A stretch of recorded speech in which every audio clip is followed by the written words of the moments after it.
Hello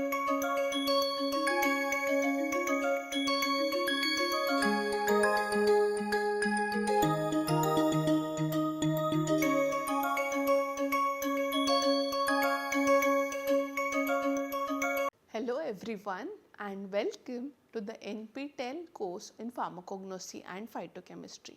This week we are seeing quality control methods, and so far we've gone deep into what our understanding are physical methods of evaluation of herbal drugs. So far we have covered organoleptic, microscopic, macroscopic as well as some of the physical methods of evaluation of your drugs, especially the herbal drugs. So when it comes to your physical methods, you recollect in the previous session we did loss on drying, extractive value, ash value and foreign organic matter. We are going to see few of those more values which are used for physical methods of evaluation of herbal drugs. This include your swelling index, foaming index, refractive index, optical activity, solubility, density, specific gravity, viscosity and values such as your melting, boiling as well as congealing points. We are also going to see that how measurement of these methods or how measurement using these methods can help us ensuring quality of the drug. So let's start using them one by one. So we'll start with swelling index. So what is swelling index? Or you might have seen whenever you drink a faluda or a sharbat which contains chia seeds or sabja seeds, or certain times you will see certain drugs such as your agar. When you keep it in water for soaking, what happens is they gradually start swelling. The amount of water they imbibe and swell and the final volume they occupy is different from the initial volume, and that is what we are seeing when you are seeing swelling index. Swelling index is basically the capacity of 1 gram of drug to swell in a suitable solvent. Most of the cases the suitable solvent is water when it is soaked in that particular solvent for a specified amount of time. Now this is used for simple carbohydrate containing drugs, like I said acacia. You could see it for your isabgol as well. Now isabgol is used as bulk laxative. So I have isabgol in my image here. I weighed about 1 gram of it, and can you see it just there at the bottom of my measuring cylinder as a dry powder. But then I add my water to it, and what happens is in isabgol husk there is mucilage which starts imbibing water and swelling. Now it will go on swelling to a particular value. Say for example the Indian Pharmacopoeia says my isabgol, when I keep it for a period of 24 hours, should swell to about 40 ml. 1 gram should swell at least more than 40 ml. So I am looking for a value which is more than 40 ml that my drug is going to swell. So I keep it in 100 ml of water and I keep it intermittently. So I let all the air bubbles go in, shake it properly in a stoppered measuring cylinder, and then I keep it for 24 hours. After 24 hours, what happens is you can see this isabgol has swollen and reached a value 40 here, slightly more than that, like 41, 42. So let's say it's 42 here, and again you will have another 10 here. So it's some part of it has started floating. The floating is mainly due to air bubbles, so you might have 10 here. So 42 plus 10, you get about 52 ml. My isabgol has now swollen to a value of 52 ml when I keep it for 24 hours. Now that is what I call it as swelling index. So swelling index is the volume that 1 gram of drug occupies when soaked in a suitable solvent for a period of about 24 hours. Now swelling capacity, like we have seen, is about 30 to 40x. Now imagine what happens if my drug doesn't swell at all, or it swells just 20 ml. What does that indicate? that indicates my isabgol husk is mixed with other husk like rice husk or wheat husk or any other husk which do not have mucilage, and because it doesn't have mucilage it's not going to swell, and as a result my effective value lowers. So I say my isabgol husk is not of a good quality, or it is again adulterated or substituted partly with rice husk or any other husk. Now therapeutically what is going to happen is, initially 1 gram of isabgol was enough for me to give or deliver laxative effects, but now what is going to happen, because it's mixed with any other husk, it's not going to swell and it's not going to give you a complete efficacy.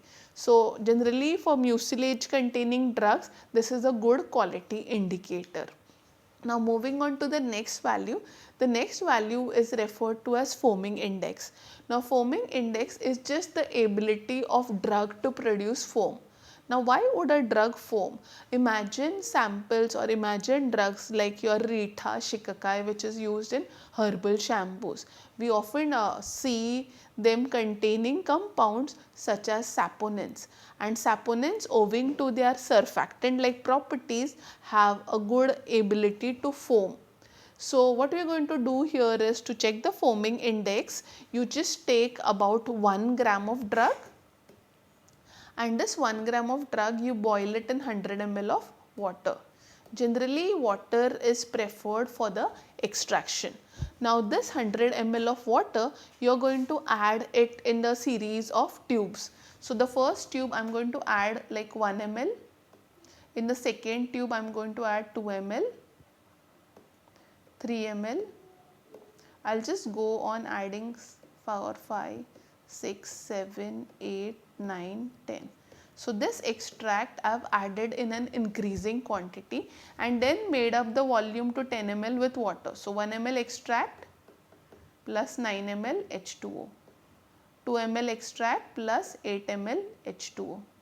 Similarly 7 ml extract, 3 ml extract plus 7 ml H2O. So similarly for last one there will be no water. For 9 I will have plus 1 ml H2O. I'll make all the tubes to 10 ml. Then what I do is, I'll just shake every tube at the same time for 15 seconds and thereafter I'll allow it to rest for 15 minutes. Now why there's a reason for it? If you shake, even if it doesn't contain surfactant, if you shake something vigorously, there is bound to be a foam present. But if this foam is not stabilized by the surfactant, it breaks very fast. So within 5 minutes, if there is no surfactant or saponin present in the drug, the foam will start subsiding. But if you check after 15 minutes and still if the foam persists, that means your drug contains saponin. Now in order to quantify how much saponins are there, you are going to do foaming index. So now what you are going to do is, you are going to see the tube of which the foam height is 1 centimeter. Now you are going to take a scale, this is more than 1 centimeter. Say for example, in this case, my 3 ml tube is what is giving me a foam height of 1 centimeter. So foaming index is given by the formula 1000 upon A, where A is the volume, how much I am adding, like 3 ml, volume of extract added to the test tube, giving you about a centimeter of foam. So in this case the foaming index is 1000 upon 3. So it is about 1000 divided by 3, which comes to around 333.33, something like that. So your foaming index for this particular sample is 333. Now there are certain drugs which are very rich in saponins. So in that case what is going to happen? Even in the first tube, okay, you might get a foam height higher than 1 centimeter. So if it is very much rich in saponin, imagine your first tube has this foam height, okay. So what does that indicate? That indicates that even if I take the last reading, what is the last reading? 1000, okay, upon 1. 1 is my last reading that is possible, is equal to 1000. So even if that is having a more than 1 centimeter height, that means my foaming index is higher than 1000. So that means a lot of saponins are there. In some cases you can even do a further dilution and then multiply it by dilution factor. Similarly, reverse case can happen. That means my drug even in 10 centimeter tube doesn't produce a 1 centimeter foam. Say for example, it just produces 0.5 centimeter foam. So in that case, what do I do? So in that case, just imagine what is the worst case scenario is 1000. The least value I can have with this test tubes is divided by 10.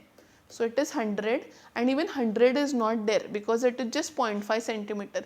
In that case, I say my foaming index is less than 100.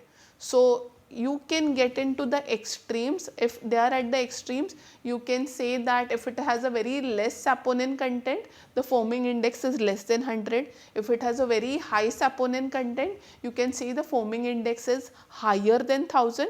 But yes, you can do certain dilution and check it for this.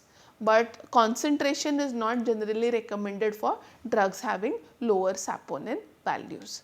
Now moving on to the next value, the next physical value that we assess is refractive index. Now refractive index is generally carried for oils, especially of fixed oils as well as volatile oils. Now if you see a refractive index, you remember it is basically the ratio of sin I is to sin R. So how much your ray of light gets diffracted when it is moving from one media to another, or more correctly I would say that refractive index is actually the ratio of speed of light in vacuum is to the speed of light in the given medium. But this becomes little difficult to quantify, so we quantify it by a very simple formula, that is sin I upon sin R, whereas it is the incident, that is angle of incidence upon angle of refraction. Now the good part of it, the most of the refractometers that we get in market nowadays are well calibrated to this value. So already sin I is to sin R values are kind of located, and what they use are a set of prisms. So they use a set of prisms to kindly actually see the ray or detect the ray, and based on that you get a reading. Now this reading is say for example water. For water it is 1.33, and for oils it goes higher than water. The refractive index is again temperature specific. The reason being, again, higher temperature will change the density, and because if there is a change in density, its ability to refract will also change. So refractive index is again done at a constant temperature. So here are few refractive index values. If you carefully see your castor oil, the refractive index is somewhere between 1.477 to 1.481. Sesame oil, the refractive index is 1.465 to 1.469. Now if you see or if you observe, this both are fixed oils.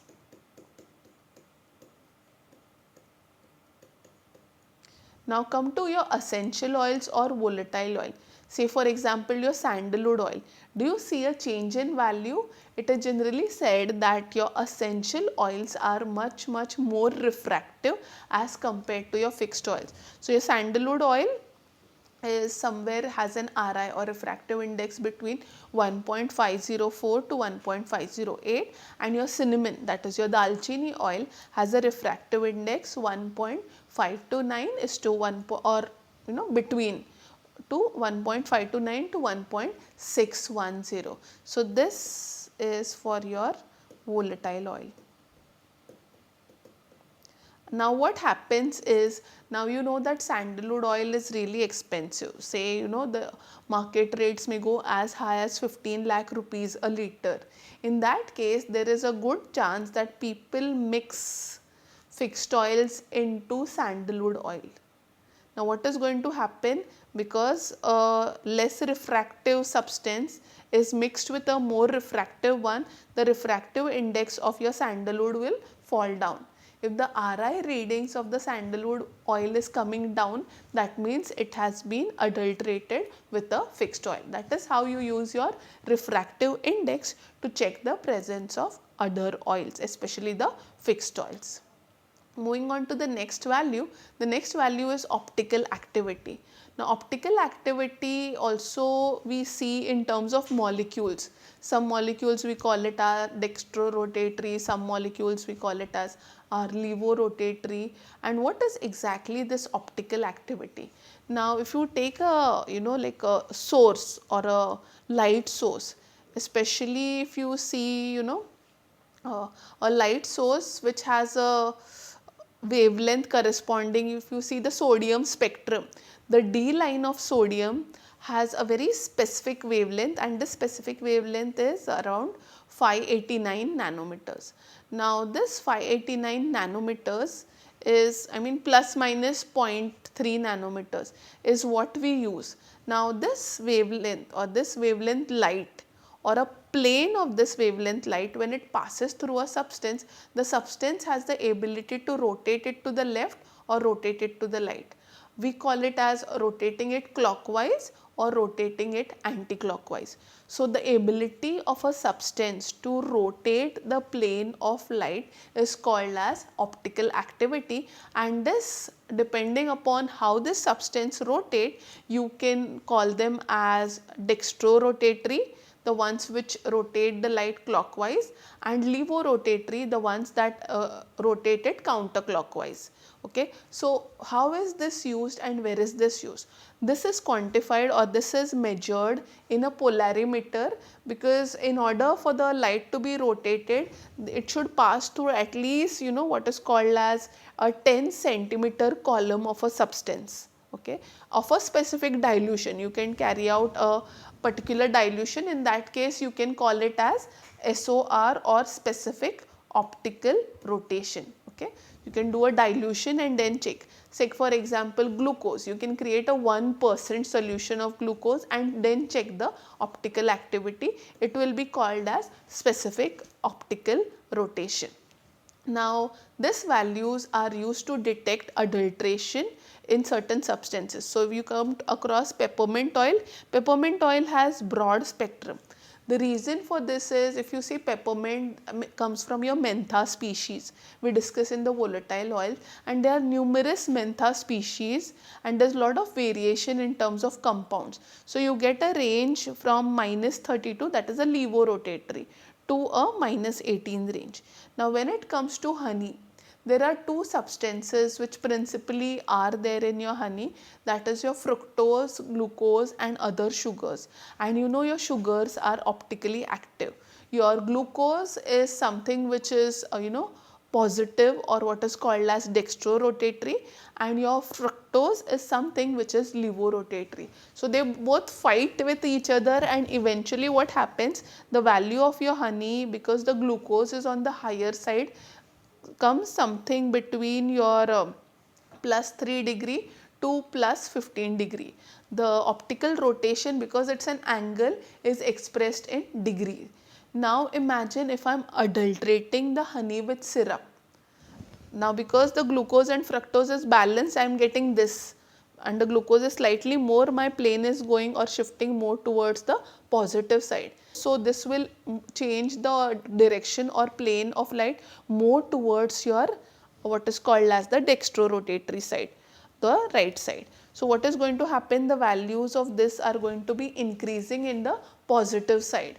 So of adulterated honey, the values may go to as high as 85 degrees. And what does that indicate? That indicates that glucose has been added to this. So whenever you have your artificial syrup or glucose syrup being added to this, you will see that the values of your honey will be always on the positive side, and that is an indicator of adulteration. Similarly with your lemongrass oil, you might have it adulterated with other oil and the range might change.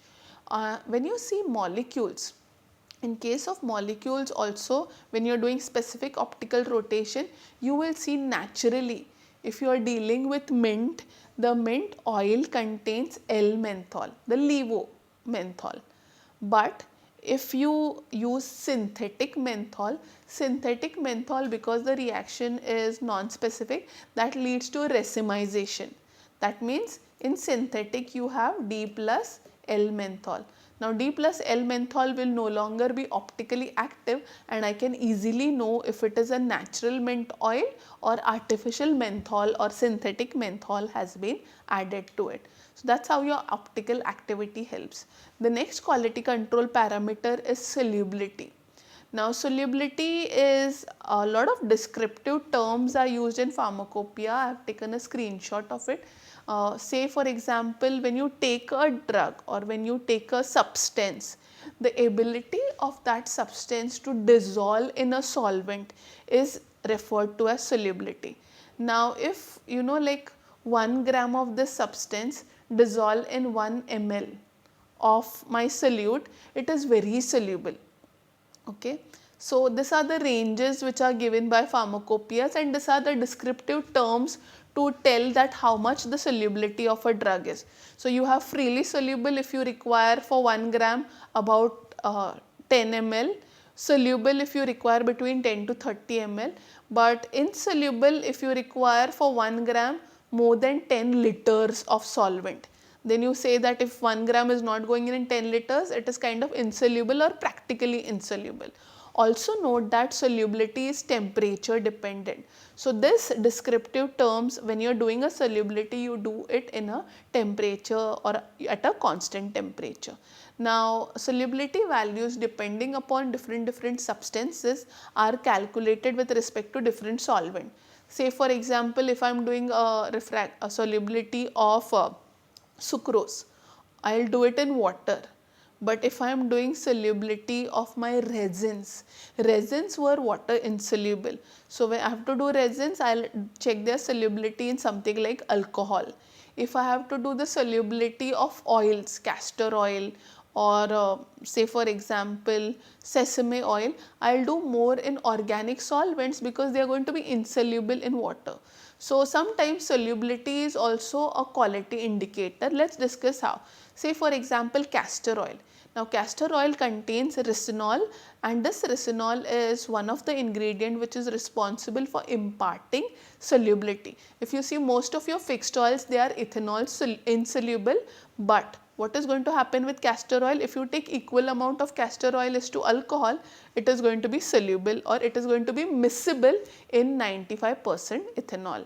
Now when you are talking about resins, you can have your colophony, which is freely soluble in alcohols, benzene, ether, glacial acetic acid, carbon disulfide. So if it is freely soluble, that indicates its genuine colophony. What if it is not? If it is not, that means it has been adulterated with other substance. What if this castor oil is not dissolving in equal part of alcohol?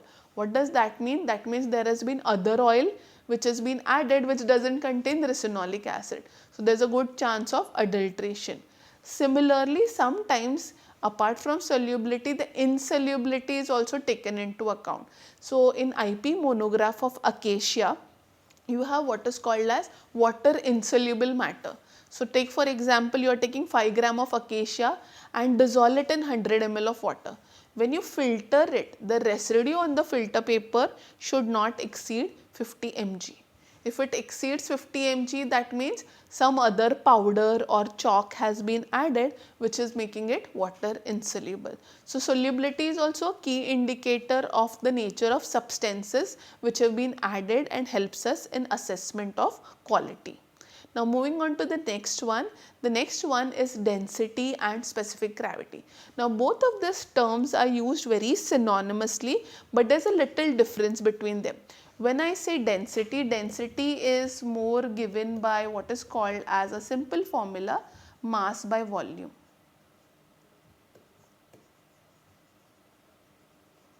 Or often called as weight per ml. So gram per ml. So density is a substance, or density of a substance is how much mass and how much volume it takes. If you divide it, you get how much dense it is. Whereas when you say specific gravity is actually the ratio of density. So specific gravity is a relative density of the substance when compared to water. Say for example, I am measuring specific gravity of my castor oil. So in that case, I will do density of castor oil and I will divide it by density of water. So comparing the density of castor oil to that of water is what is called as specific gravity. Now since this both are a ratio, what happens is the units get cancelled and it becomes a dimensionless quantity. Now generally when you do or when you see your herbal drugs, we are more interested in specific gravity for the reason we check that it's going to be lighter than water or it's going to be denser than water. That helps us evaluate it during the extraction steps. So specific gravity, let's say for example castor oil is 0.957. What does that mean? When I am pressing the seeds to obtain the castor oil, the oil is going to float and the water or the juices of those castor seed are going to be settled down. But take an example of clove where it is more or slightly more denser than water. What is going to happen? When I extract clove oil, water is going to be on top and my clove oil is going to sink in the bottom. So that gives me an idea whether the top layer or the bottom layer is actually what you are looking for. Beeswax is also one thing you will see when you boil the honeycomb. Because of its specific gravity, which is lesser than water, from the honeycomb your beeswax oozes out and starts floating.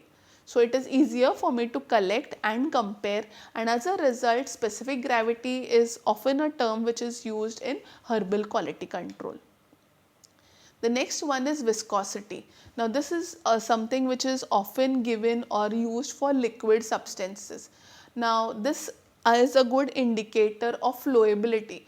When you say something is viscous, what does that mean? It is resisting to flow. Say for example your honey. Your honey is very viscous. Your shampoos, they are very viscous. Or compare them with water. Water is just pourable. So viscosity is basically the fluid's resistance to flow. How much it resists to flow when I kind of tilt that bottle.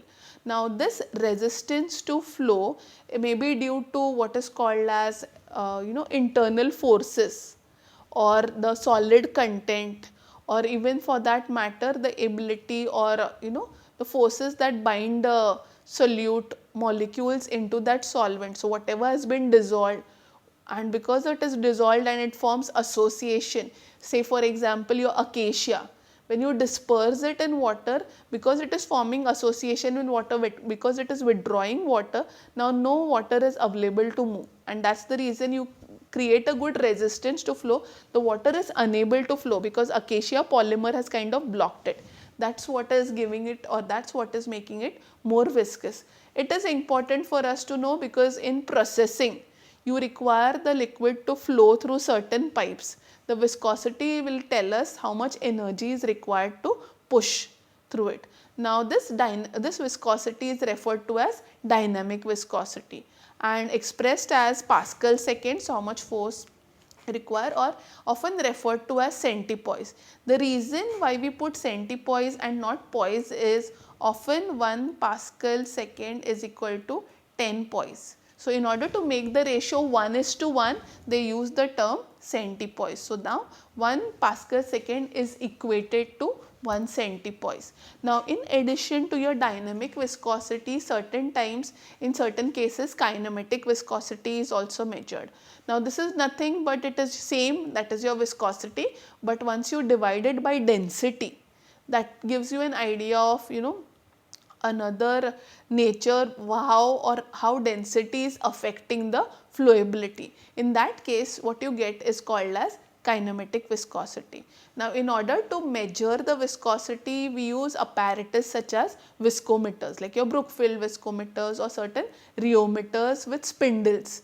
So this spindles spin and they spin with certain force. Now if this liquid is resisting that spin, because of this resistance some force is exerted on the spindle and that is accurately measured by the machine. So if you see viscosity of water, actually it's very good, as good as 1 millipascal second, so or equal to 1 centipoise.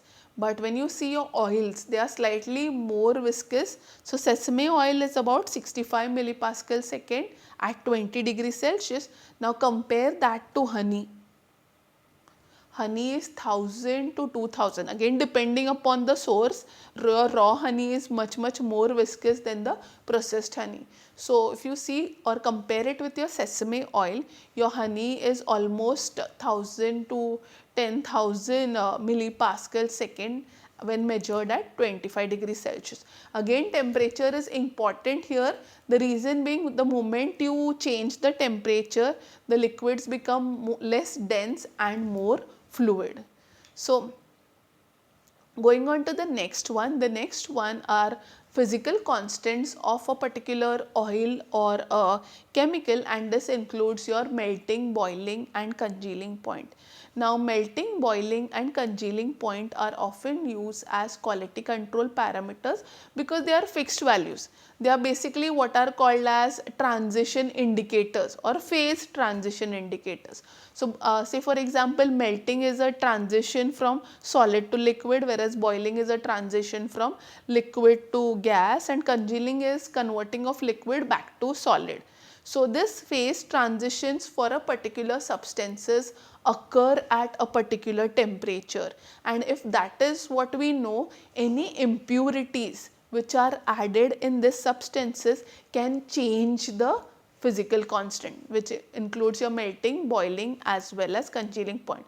So when you have, say for example, a impurity, the melting point of the substance decreases because the crystal structure is no longer left intact, and that is how you know that it's going to change, and that change has been brought out by impurities.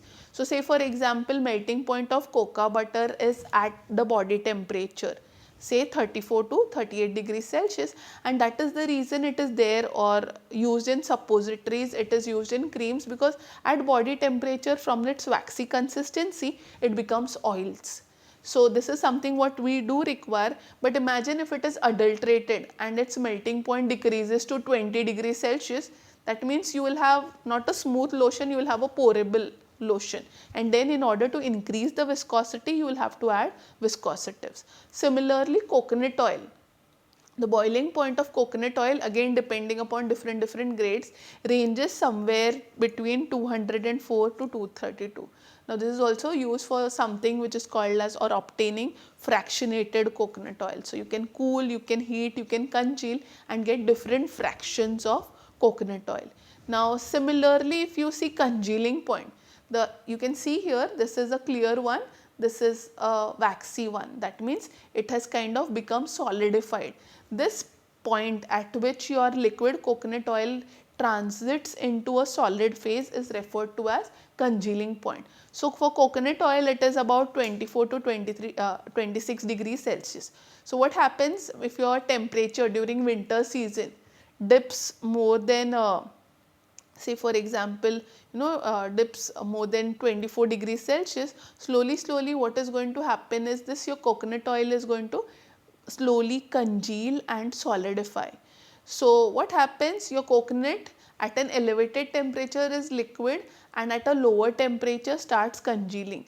So my consistency of preparations, if I am preparing a formulation for cold countries versus if I am preparing a formulation for my temperate countries, the consistency of that will vary if I am using coconut oil as an ingredient. But at the same time, I also know that if I mix my paraffin or any other substance with coconut oil, its congealing point is going to change. So that also serves as my quality control indicator. So here are few references that you can go across to check this physical methods of evaluation, and thank you everyone for your patient listening.